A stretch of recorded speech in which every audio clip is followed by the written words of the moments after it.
Kronologi lantai masjid di Medan Johor ambles saat ratusan warga salat Jumat berjamaah, 5 orang terperosok.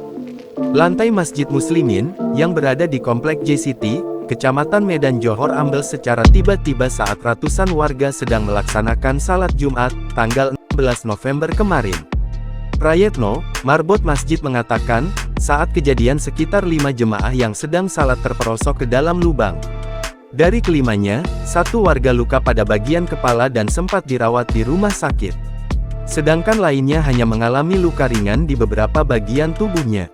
Yang masuk ke dalam saya dengar ada 5 orang, kebetulan di situ, saat kejadian sama ambalnya ke dalam, 1 orang yang luka, sekarang sudah pulang, kata Prayetno, Sabtu, tanggal 16 November tahun 2024. Pantauan di lokasi, lantai masjid yang ambles berada di depan toilet wanita dan di luar bagian masjid. Tapi saat itu digunakan beribadah karena sedang salat Jumat. Lebar lubang yang ambles sekitar 2-3 meter dan sedalam sekitar 4 meter. Di bagian lubang, ada pecahan keramik dan pecahan beton. Dari informasi yang didapat, lokasi yang ambles dulunya merupakan bekas drainase kini sudah ditutup. Dulu ini bekas parit, ini kan dulu dipakai sama JCT, sekarang udah ditutup, ungkapnya, Sabtu tanggal 16 November tahun 2024.